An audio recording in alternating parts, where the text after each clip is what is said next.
This is the Villa Atma in Zakopane in the Polish Tatra Mountains, which was to be Szymanowski's final home and the place where he found great inspiration after some years of wandering like his great literary hero Ulysses. In 1917, after the Russian Revolution, the Szymanowski family lost all their property in what is now Ukraine, and Szymanowski found himself without any money at all, which for a man brought up not even to think about where money, where it might be coming from, was quite a big cultural shock. He had to earn a living, and the best way to do that seemed to be to take up a career as a concert pianist.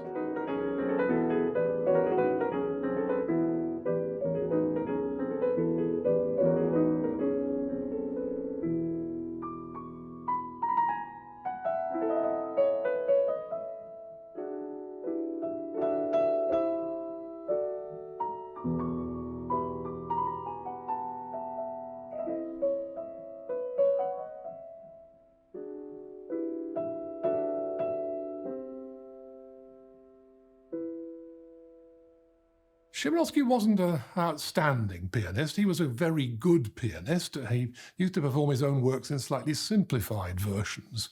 But he also wrote for himself music of a slightly simpler character, which nevertheless would exemplify what it was that was important to him. And perhaps the best examples of this are the set of mazurkas that he wrote.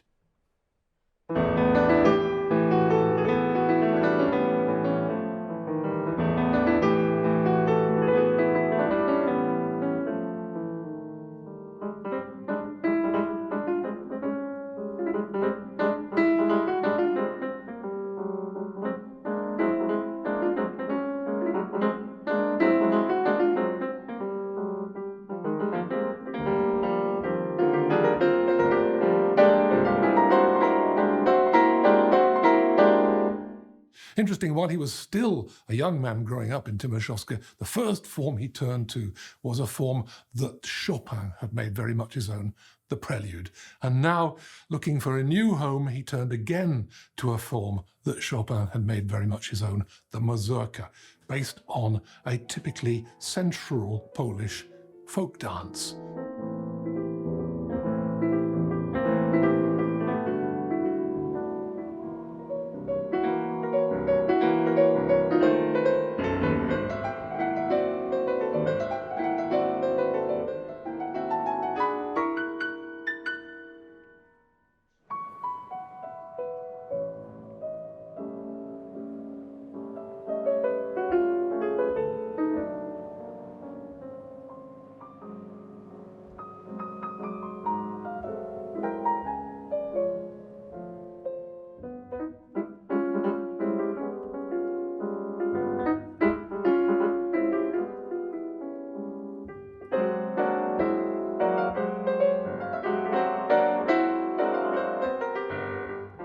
It's a dance based on a very characteristic simple rhythm. It tends to go dum-da-da-da, dum-da-da-da. It's incredible how much variety Chopin managed to create from such a simple form, and Szymanowski was able to do exactly the same himself. And another way he did this was by looking beyond central Poland, which was Chopin's stamping ground as a young man, and turning to the music of the Tatra Mountains, the music of the bandits and of the shepherds who lived in these mountains, which is music of a very distinctive character. It has its own particular rhythmic forms, and it particularly has a scale which sounds rather unusual even today to Western-trained ears. It's a sort of major scale, but with a fourth sharpened and a seventh flattened. Szymanowski has this very, very special talent with just a few notes to create this kind of dream atmosphere. This almost hyper refined and sophisticated harmonies and emotions. Extremely sensual. And the sound world is always incredibly magical. I mean, it's so sound sensitive, Szymanowski. It's like Scriabin that way, and maybe Debussy. I mean, you could butcher this opening. You can also make magic. I mean, it's up to the piano and the... It's like...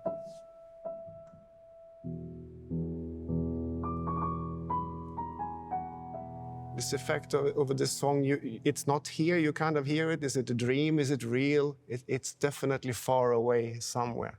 Szymanowski's mazurkas put him very much in line with the kind of pan-European movement that was going on at this time, in which composers ranging from Bartók in Hungary and the Balkans right through to Vaughan Williams in England were seeking out traditional folk music in their lands, seeking out music that had existed probably for centuries and centuries, that they were afraid was going to disappear under this rising tide of industrialization. The mazurkas form, in a way, the last step in Szymanowski's astonishing musical journey. It's taken him all the way from the Chopinesque early Scriabin world of the preludes through the high points of the metope and the masque, and brought him back, in a way, to his roots and to the earth and to the music of the people around him, rooted in this country for centuries and centuries. And it seems to have been there in Zakopane that he finally came home. Here we have an oberek, and I can't help with this open fifths, you know, this. It reminds you of Chopin, huh?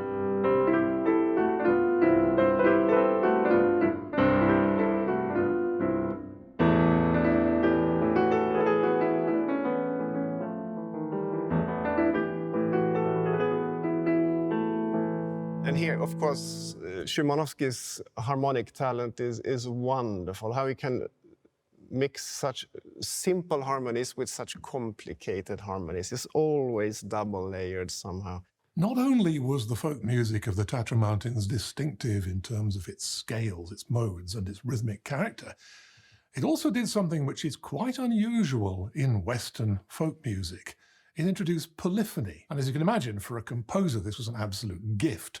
He listened to famous folk singers, and he studied at the local institute. He became a bit of an ethnomusicologist himself, researching into the styles and different characters of the music around here, making careful notes about it and incorporating it into his music. And these mazurkas really were the way in which he began this great adventure. But it was also something else that's quite interesting for a man who seems to have spent so much of his life living in imaginary dream worlds created out of a kind of fabulous version of the Arabic Middle East, or out of a fabulous version of ancient Greece imagined through its artworks. Now he was turning to something actually of this world, of his own environment, of the place he was soon to call his home and where he came to live permanently in the 1930s. In other words, this is a Szymanowski more with his feet on the ground, more at home in this world. But we should be thankful that at least we do have works like these mazurkas, which are great to play. You know, you don't have to be a virtuoso to engage with them, but if you are a virtuoso, there's so much poetry that you can bring, almost like the music of Mozart.